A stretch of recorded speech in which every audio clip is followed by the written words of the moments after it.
Hello again, everybody, and welcome to Warriors Walk-Off here on HBC TV 25. I'm Justin Barrientos. Thank you for joining us. We'll talk baseball to start. Kyle Polk, head coach for the Warrior baseball team, joining us now, and welcome back to the show.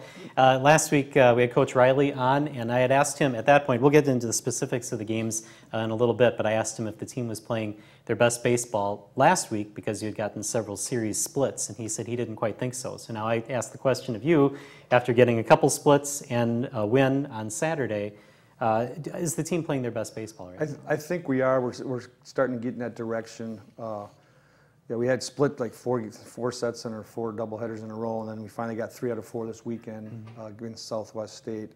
We're starting to show that our young guys are starting to catch up to the game. It's interesting because people talk about what do you mean with the speed of the game? Every level you go up, it changes. And we got a lot of freshmen playing. There's at times we got 5 freshmen in the lineup, and we possibly got a freshman on the mound. And so they're finally understand what we've been talking about. It's a faster game. You got to make quicker decisions, and you got to execute better. Because if you don't, the other teams they jeopardize or they take advantage of your mistakes. And so I don't think we're playing our best baseball yet, but we're getting there. We're getting there. We're awful close. All right. And how about your pitchers? I know we talk about this all the time, that you have a lot of pitchers on your staff because you need them for all the games that you play in a short amount of time. Are they getting settled in their roles? As you had a lot of starting pitchers, a lot of relief pitchers? Yeah. Well, you know, in our conference, we have to have 6 starting pitchers because we play 6 games a week. We got 4 on the weekend and 2 in the midweek. So you need 6 starters. But then our other 6, I think we got 13. Our other 7 guys, I think they've all have an idea what their role is. They know what to do to be ready. We talk to them about always being focused, pay attention what's happening in the game, and then don't wait for us to tell you have to get ready. You should be anticipating, hey, this is my time. This is a 5th inning or 7th inning guy. I have potential, so they need to start moving around, getting loose and whatever. So, yeah, I think they're doing a pretty good job with that now too. All right, let's back up and talk about some of the games that you played. Finally saw the end to your road swing as you took on Upper Iowa, and you got a split there. Talk about the games against Upper Iowa. Well, the first one, we won the first one, and that was with Lucas Crimmins, who's actually a guest today, got our win. And we were giving him a hard time because he's from Iowa, so we finally needed him to get to pitch in Iowa to get him over the hump here. But he's been throwing well all year long. Just a matter of us getting some key hits and whatever at that time to get him a couple wins. And that was good. The disappointing thing there, we got the split again, which seems to be the norm when we play Upper Iowa, down at Upper Iowa. I don't know if we've swept down there ever. We go there, and we usually win one, lose one, and I don't know what the thing is. We're trying to figure that out. But yeah, we showed flashes. We did some things better. We executed better offensively, and we pitched. Honestly, we've pitched good enough to win both games. Well, the first game, you get a come-from-behind win, which, I don't know, was that the first time that you got a come-from-behind win this season? Or do you have no, I think we've had a couple earlier, but we got a couple this weekend, too, with that. So, but yeah, the guys started really executing at the end of the game, doing a much better job with their at-bats. Okay, let's move on then to the Southwest games. Start with the sweep that you get 3-1, and then a 9-6 win. You got great pitching from Aaron Mutter in Game 1. Yeah, Aaron, and he's a true freshman. He's a guy that we're really excited about, looking to the future for him. Big-time pitcher in Wisconsin, state championship team as a senior in high school at Burlington High School.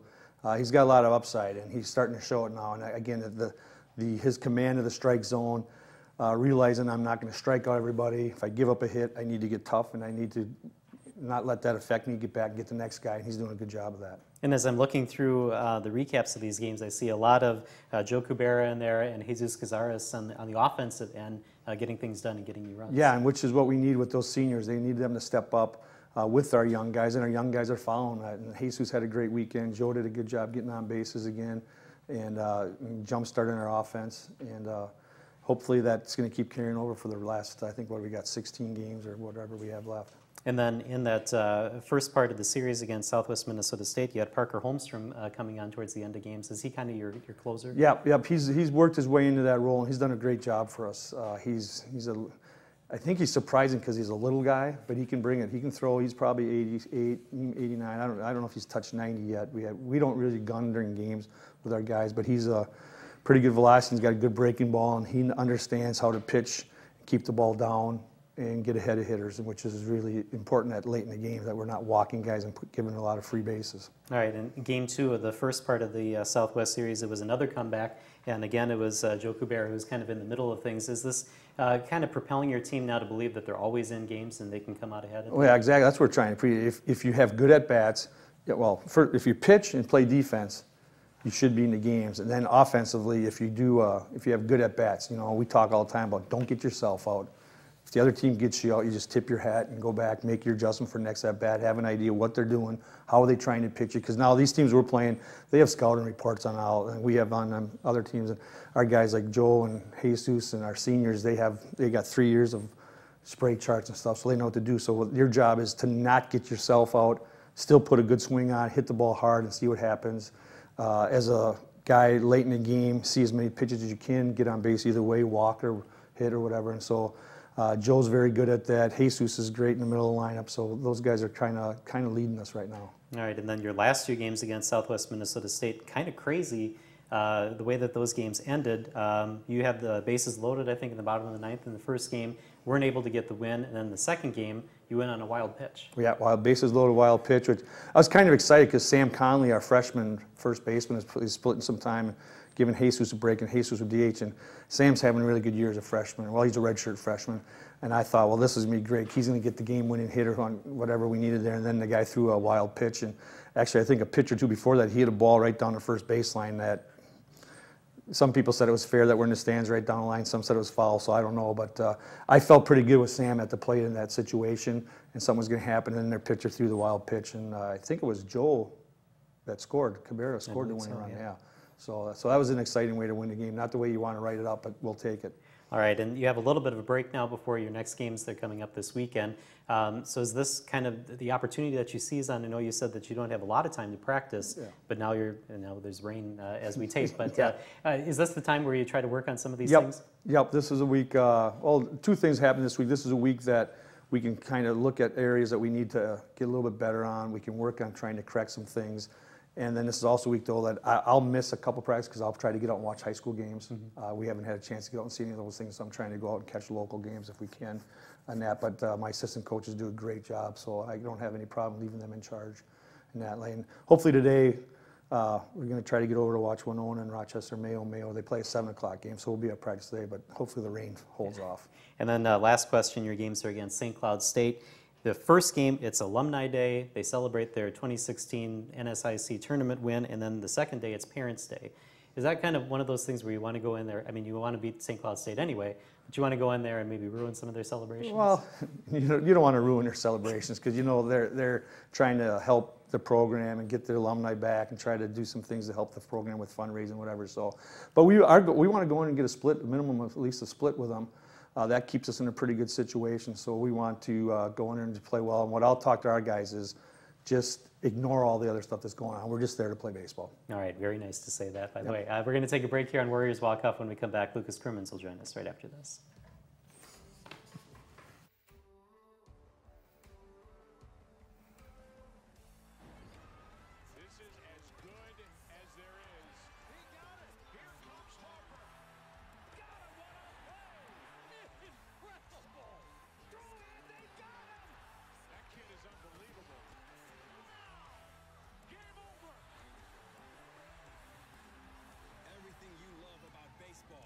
On FS1. Northland Outdoors is about so much more than the biggest fish or the hottest hunting spots. All across the Northland, there are amazing people with incredible stories to tell. We're going to find those stories and share them with everyone. Join us each and every week as we explore the Northland and experience some of the most exciting outdoor adventures in the country right here in our own backyard. This is Northland Outdoors. And welcome back to Warriors Walk Off here on HBC TV 25. Lucas Crimmins, senior pitcher, joins us, and thank you for joining us here today. Yeah, no problem. I want to talk a little bit about rehabbing because last season you were out. Tell us a little bit about why you missed last season. Well, my junior year, I was pitching and grew up in Duluth actually, and felt some pain in my elbow, and I didn't think anything of it. It's just one of those things. Okay. And so I kept pitching, and it came to a point where I couldn't play catch at all. Wow. I couldn't throw the ball more than 20 feet, and however I could throw with all the adrenaline I had during the weekend games. So I kept pitching through it. I finished the season, and I said, okay, I'll get an MRI on my elbow, and it turned out that I had a full tear of my ulnar collateral ligament, which is also called your Tommy John, which is like right in here, this area. Okay. Right here you see that. And what they did was I had to get surgery, of course, and what I did was they took a graft from my palmaris longus, which is my wrist, and they tied that on top of the broken ligament. And it took a long time of rehab and throwing progressions and a lot of long nights, and I finally made it back to the mound, and it's good to be back. So Now, even now, can you tell a difference between the pitcher you were before and the pitcher that you are now? I think I can. I don't think there's too much of a difference. I think it just the mental side of the game was hard to come back from. Physically, it was always there. I don't think I think I still throw it almost just as hard as I did before. And besides just getting like that confidence back in your arm that nothing's going to get injured again, it's just what you have to get past before you can go back to being a full-time pitcher. All right. Well, obviously, Tommy John was in the 70s, but even past that, that was kind of a dirty word in baseball when you had to have the Tommy John surgery, but it's not quite as bad now.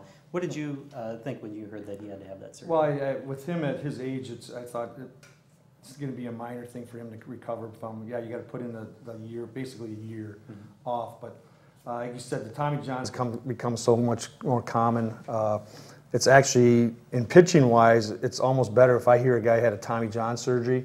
It's better for him than if he has the labrum surgery. Sure. The labrum, they're still not figuring out how to be able to come back from that one.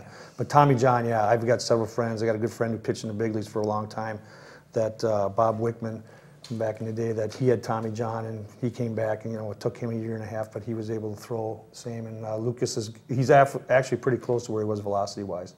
So we knew we just had to make sure he had enough eligibility left, and so we redshirted. That was a medical redshirt, and got him in, and so he can miss the whole year. All right, let's talk a little bit about this season then. As we heard from Coach, you got a win in Upper Iowa. Yep. You're from Iowa, North Liberty, Iowa, Yes, I am, yeah. Iowa City West. And he said that you took a little bit of ribbing, that you had to go down to Iowa to get your win. Talk about that and the reaction from your teammates. Oh, it was a great time. I threw seven innings. I didn't think we'd make it out to the 7th inning because we were down going into the 6th.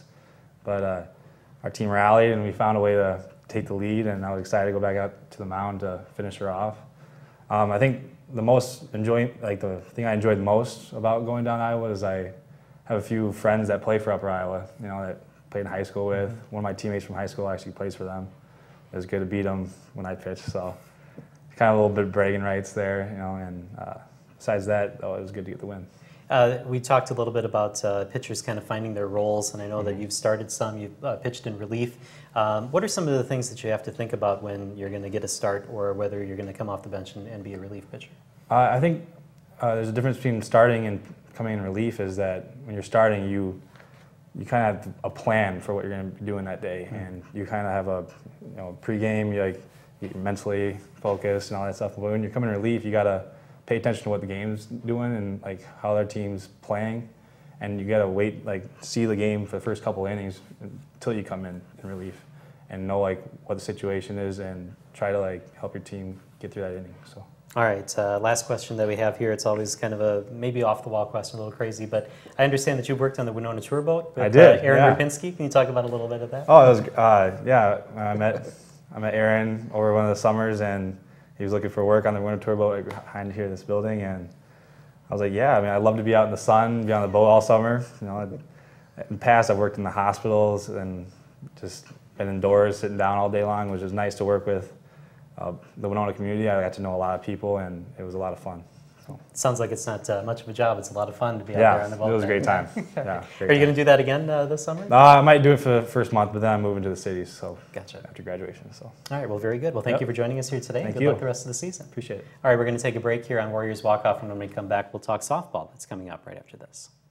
We chose HBC because they're a local company. They have a big audience in Winona, which is the geographic group that we're looking for. Mel is very easy to work with. She's genuinely concerned about how our money is being spent, and she does everything she can to make sure we get the most for our money. She takes care of us. So whenever there's a problem, which is rarely, I know that I can go to her and she's going to take care of it. To see how HBC advertising can help your company, call Melanie at 507-474-5802. Cost Cutters of Winona presents Making the Grade, hosted by Interim Superintendent Kelly Halverson. Catch all the spotlight happenings in the Winona School District 861, featuring interviews with students and faculty members. Tune in to Making the Grade on HBC TV 25 at 7 a.m. and 4 p.m. Monday through Friday. Check your listings for additional weekend times. Presented by Cost Cutters of Winona, located at the Professional Building in the Winona Mall Annex. And welcome back to Warriors Walk-Off here on HBC TV 25. Time now to talk softball. Head coach Greg Jones joins us right now. And you had a busy week. We'll talk about all the doubleheaders in just a moment. But first I want to get into something that you may or may not know. There was a record set over last week. Mariah Schultz now has the single season record for being hit by a pitch in a season, 20. The previous record was Jenny Nelson in 2014. She was hit 18 times.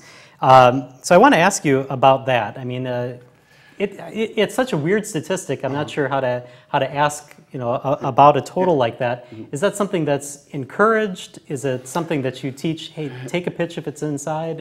It's interesting. It's not encouraged. It's not discouraged. We don't ask our kids to get hit, but we also understand that getting on base is all part of keeping the line moving. I certainly didn't know it had been 20 times. It had been a lot. And I remember vividly when Nellie set the record, because it seemed like she got hit all the time. Well, heck, we got 10 games to go yet with Mariah. But the difference with Mariah than anybody else is how many times she's getting hit per game. Right. The first time I really noticed it, we were down at Wayne a few weeks ago, and she was really hot and was hitting the heck out of the ball for us, hitting a lot of home runs. And her first at bat against Wayne, she hit the ball out of the ballpark and put us in the lead. And then she got hit the next 5 times. And I was starting to get upset. We tried to bring it to the attention of the umpires. And then she walked the 2 times after that. And so that was the first time it really started to add up to me. And really since then, it's just taken off. She gets hit at least once a game, if not twice. And so from me being mad at Wayne and thinking maybe there was some purpose involved, I've really started to realize I don't think there is. I just think I think she's on top of the plate. She dives into the ball and she's not afraid of getting hit at all. And she's been hit everywhere, from the middle of the back to the back of the leg to the head to the arm. She's getting dotted everywhere. But I'm not, at this point, I said yesterday, I'm starting to get concerned about her health. Yeah, right. So, is there anything that you coach as far as where they stand in the batter's box? You said she's over the plate, so she's getting hit. That's either pluses or minuses. But as you said, she hits the ball very well, 379 batting average, 6 home runs to lead the team. Do you tell players where to stand, or is it all comfort for them? Comfort. I've long told our kids, if you can hit 350 stand on your head, my job as a coach is to buy you pillows. And we want our kids to be comfortable. And we'll make small adjustments with kids here and there, spread them out, close them up, widen them out, move them in, move them back, move them up if we think that works. But I think hitting is so mental. I think, being comfortable is a part of that biggest element. And sometimes making a small adjustment allows them to take their mind off of the failures of hitting. And so we'll try to do it then, but overall, we just kind of want them to be wherever they're the most comfortable in the box. All right, just to wrap that up, the career record is still Jenny Nelson, 34 times. Mariah now has 28, so she's on her way. Pretty close, pretty close. All right, let's go backwards and talk last Tuesday, which was the Minnesota State Mankato doubleheader that unfortunately you lost. They were ranked number 18 at the time in the country. What did you learn from your team taking those losses against Mankato? That we were closer than I thought we were. That is as good of a Mankato team as we've ever played. And I've been at it for a long time. Lori's been at it even longer than I have. They've had a lot of good teams. They've been to the World Series. We've been to the World Series. We've had some great matchups against each other. And this was just another one. I mean, 1-0 in the first game. They scored an unearned run in the first inning. And just a great softball game. And game 2 was really a good game. Game 2 was the one that really felt like the kick in the gut, because we had a chance to beat them. And we left too many chances out there on the bases. But they're good. They're a real complete team. They've got an All-American pitcher. They've got speed, they've got power. Defensively, I think they've got some holes here and there. I think we're better than they are defensively. And I think our kids can pitch with them. It's just a matter of can we dent them offensively. But it really showed. I was worried about going in there because of who we had played coming in, that we hadn't played any real close games in a while, if we were ready for it. And not only did we play well, we've also responded well since then. All right, well, kind of holding true to what you said, if you score 4 runs, you're going to usually win. 1-0, 5-2 were the scores in that one. Move on to Minnesota Duluth, and again, here you go. The bats come alive in that one. You got some shutouts in that one, 5-0 and 1-0, and then another no-hitter from Jordan Clement, now 3 on the season. Talk about the way that you bounced back from losing against Minnesota Mankato. Well, starting with Jordan, I think by far and away her best performance. You know, again, it's you're nitpicking when you start picking which no-hitter is better. But she had great control, great command from the beginning, and mixed her pitches well, and was just really good. But I thought those were the biggest 2 wins of the year for us. Duluth really good. We knew they were good. They were at home. There were games we needed to win, and we didn't want to go on a 3 or 4 game slide. And for the kids to bounce back the way they did was amazing. So she is now just the second player in Winona State history to have 3 no-hitters in a season. Courtney Strang did that in 2011, so she's in very good company there. Moving on then to St. Cloud State, you won 5-0 and 3-0 in those games. Tell us what you saw in those. Kind of grinded out games, again, our pitching and our defense, and that's been the MO for us all year. Make plays until the bats come, and again, McKenna and Jordan are just in such a good groove right now, and I just couldn't be happier for how they're throwing the ball and allowing us to make plays behind them, mixing in the strikeouts when they need it. But I thought the whole weekend came down to great pitching for us. Yeah, it sounds like it. Again, Clement in game 2, 9 strikeouts, just 2 hits, her 7th shutout this season. So just amazing. Almost you wonder how she loses games. Right, yeah, you do. Yet every time we go to the game, I'm sure we're going to lose. But and not because of Jordan, but just in general. I'm a pessimist, and you know, she just. I don't want to say she continues to surprise, but you just always wonder, okay, as a freshman, how long can she go? And as long as people keep chasing that rise ball, we're in good shape. All right, so as we said, since we met last, 4 doubleheaders you had on Monday, I think it was Monday, or maybe it was Tuesday. It was Tuesday, Augustana. Yeah. You were on the road in that one, and you split those games. Tell us about the Augustana games. Must split for us. We knew we had to go over there and at least win 1 to keep them below us. We kind of felt the same way with Mankato a week ago. We needed to split that, and we didn't quite get it, but we were able to yesterday. And again, game 1 we had, they hit the ball out of the ballpark twice. We left too many people on base. We had a chance to blow the game open early, didn't do it. They made some great plays. They had great damage control. We got to 2. We probably should have been at 4 or 5, but it's a credit to their defense at that point. And then Ken threw the ball well. They got 2 balls up and out, and the place always plays small over there. And without making excuses, they hit the ball out of the ballpark, and we didn't. And then in game 2, we were able to put a big inning together in the second and got to 5. And then it was just a matter of getting outs after that. And again, Jordan was really good, struck out 9, gave up 2 home runs, but kept them as solo home runs. We were able to tack on in the 7th inning, which I thought was really big for us because they were kind of mounting that comeback. They'd got it within 4. We had McKenna ready to come in relief. Probably was going to go to McKenna in the 7th, and but we got 2 more in the 7th, in the top of the 7th, which gave us a little breathing room. All right, so then you have your final home weekend of the year then coming up, so hopefully people will come out and see you before the season's over. It's amazing that it's gone so fast. It goes so fast. You know, you play 56 games in 6 weeks. It's fast-forward softball, it seems like. All right, we're going to take a break here on Warriors Walk Off. When we come back, Lainey Van Zyl will join us right after this. You sound like a man who is afraid that I am dead right. You talk about the Cowboys and the Patriots like they're like your kids. What am I missing? This is the place to be.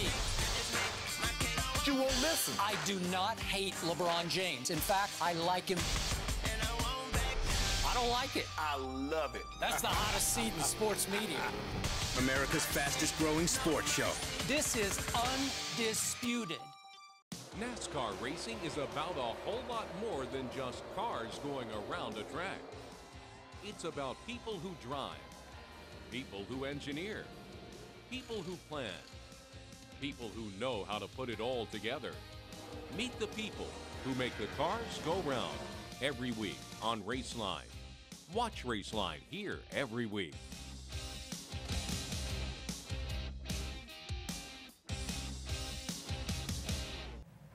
And welcome back to Warriors Walk-Off here on HBC TV 25. Time now to talk to the players, and Lainey Van Zyl joins us from Fort Dodge, Iowa, sophomore. Born and raised in Iowa? No, actually, I just went to high school there. Okay. Yeah, I'm originally from Texas, and then I moved to Missouri, and then to Iowa, and then now I'm in Minnesota, so I keep going north. So what was the decision then to come to Winona State coming out of Iowa? Oh, that's a good question. Right off the bat, I was kind of drawn to what I've heard about the program. Before I was being recruited by Coach Jones, I hadn't really heard much about Winona State. And then as soon as the word got out that I was even considering it, all the information I got about it was super positive and kind of just everything that I was drawn to about a program. And then when I got to sit down and talk to Coach Jones, finally on a visit, I was just like, yeah, this is definitely where I want to go. All right. You played basketball and you played softball. Mm-hmm. So what was the decision then to pursue softball in college? Just the fact that I sat down and I really had to think about, well, which sport would I want to give up and not play for the next 4 years.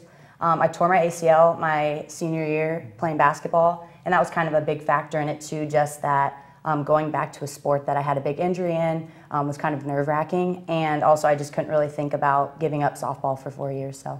All right. Well, we'll get back to that injury in just a second, but I do want to ask Coach Jones, when you're recruiting and you're recruiting a multiple sport athlete, do you have any idea which way they're leaning, or does your pitch change either way? No, not really. I've always said I'm a low-pressure salesman, and I kind of want the decision to be on them. And it's really about developing that relationship and that trust with the kids. And they're very upfront. You know, normally if we're honest about things, they're honest about things, and they keep us kind of in tune to what they're thinking in that process. And I like multiple sport athletes. I think they learn to compete at different levels with different things, and the mental toughness side of it. The injury bug, you know, what Lainey went through across her senior year in softball too. You know, you worry about that. But at that point, I think you could get hurt walking off the curb as well. So. Right. Let's get back to the injury, because you had a pretty neat moment during the softball season. Even though you couldn't play your senior year, you were able to get into the last game of the season. Yeah, that was really, really special for me, because obviously softball is something I'm really passionate about.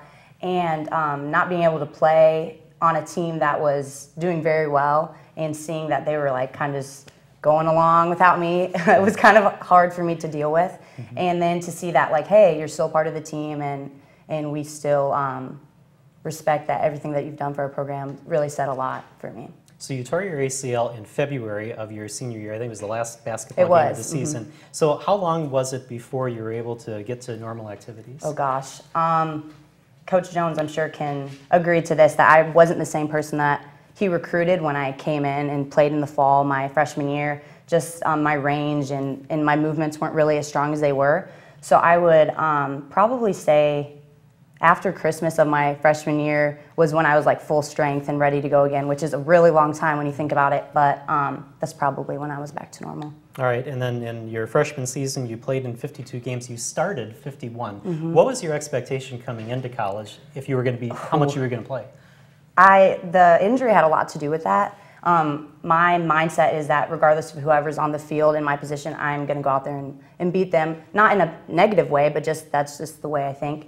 And so coming in, I wasn't really sure, because the shortstop that was in front of me, Lexi, was a very good athlete, and we were very similar in how we played. And so I was kind of nervous about that. But once I got to Winona, I kind of felt comfortable, and I just knew that I had to grind and play as hard as I could to see where I was going to end up. So. All right, last question that I have for you. You're the team leader in 5 different categories: hits, doubles, triples, RBI, and total bases. In your estimation, how's your season gone? The team's doing really well. You know, I don't really ever get hung up on numbers, just because I think that Coach Jones says it too, that it keeps you in the past, and it's not about what I did, it's what I'm going to do. So that's exciting, but it's more exciting that our team's doing well so far. All right, well, good luck the rest of the season. Thank you, I thanks for appreciate joining it. us. Thank you. All right, thank you for joining us here on Warriors Walk Off. We'll see you next time here on HBC TV 25.